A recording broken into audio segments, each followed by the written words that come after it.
Hi, this is part 7 of a series of videos on how to use Tellurium, our Python modeling framework. This video is going to cover an important topic related to what's called fixed or boundary species. So let me illustrate that with a little simple example. So what I'm going to do is I'm going to create a simple model here. So let's have A goes to AB, rate, which has a mass action rate law with rate constant K1. I'll have B going to C, B going to C, it'll be K2 times B. And then I'll have one more, C going to D, K3 times C, okay? So those are 3 reactions in sequence forming a linear chain. Let's initialize some of these rate constants. I'll just put some random numbers in for them because it doesn't really matter what numbers they are. Okay. Oops, sorry. Let's put that 0.34. And then I'll have an initial amount for A. Okay. Okay, that's our model. And then let's run a simulation. Simulate. I'm not sure how long to run for, but let's see.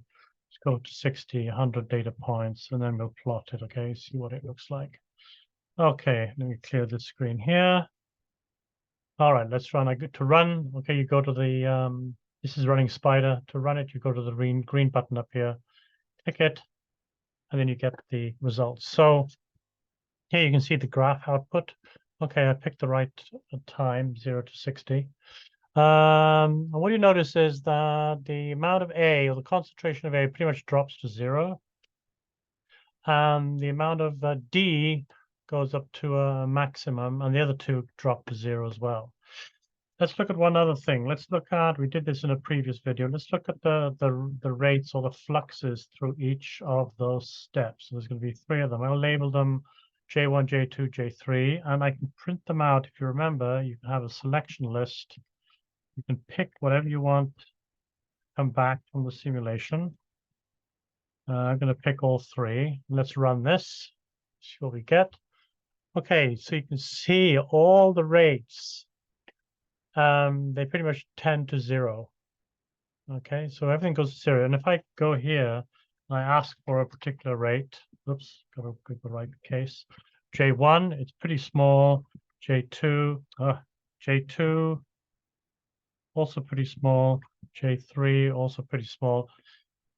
If I run for a long time, let's say 0 to 600, now you can see the graph there.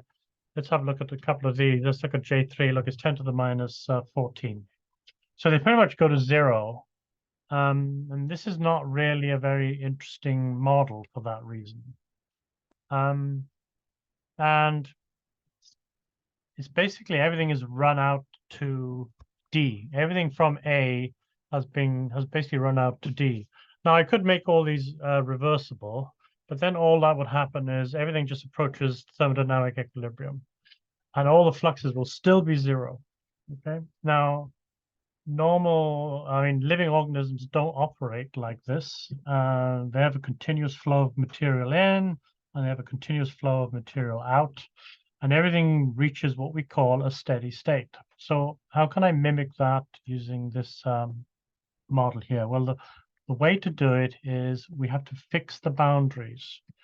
And the boundaries in this case is the starting material A and the ending material D. And the way to fix them is you just put $1 in front. That effectively fixes A.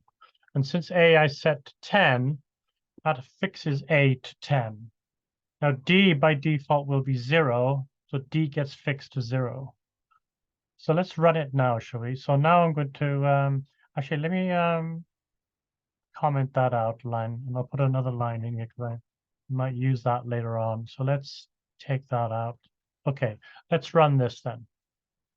Okay, now you see something very different happening. You notice that A and D are no longer plotted because they're fixed, so it doesn't bother to plot them. The only 2 things that are changing are B and C. And you can see that B and C seem to reach some kind of plateau. Okay. In fact, this is a very special plateau. This is actually the steady state. The steady state is when the concentrations are no longer changing in time. Now, what about the reaction rates? What did they do? Now, remember before the reaction rates went to 0 themselves. Let's see what happens to these reaction rates now that I've fixed the boundaries. And you see that they don't go to 0, but they all reach some non-zero finite value. In this case, it's 1.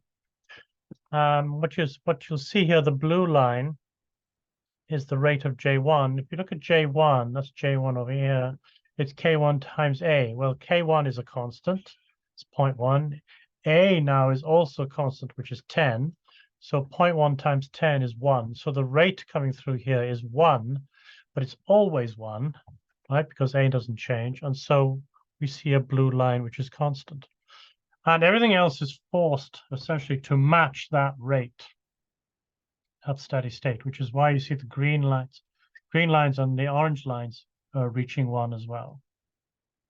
So this is a very important idea in modeling, where you have fixed boundaries that allows your model to reach a steady state, and your model won't go to what we call thermodynamic equilibrium, which is a very uninteresting state. It's pretty much a dead state.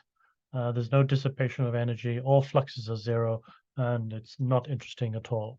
So pretty much every model in systems biology and any kind of modeling in biology will always have some kind of fixed boundary to make sure that you have a thermodynamic gradient across the system that doesn't dissipate, and that means that your system reaches some kind of steady state. Okay, so just to reiterate, to fix a species is a shorthand notation. All you have to do is stick $1 in front of the A or whatever species you want, and it'll automatically fix it. All right, so I fixed A here and I fixed D here. Just out of curiosity, what do you think will happen if I don't fix D? Let me uncomment that and comment this one out. What'll happen now, do you think? Well, if I run this one, well, now you'll see D goes up to will keep on going up to infinity. There's nothing holding D back. There's stuff coming in all the time, and D will just build up and up and up and up and up. In fact, this system, in this sense, will not reach a steady state because D is definitely not settling down to some constant rate of change. Okay. All right. That's that for this video. Thank you.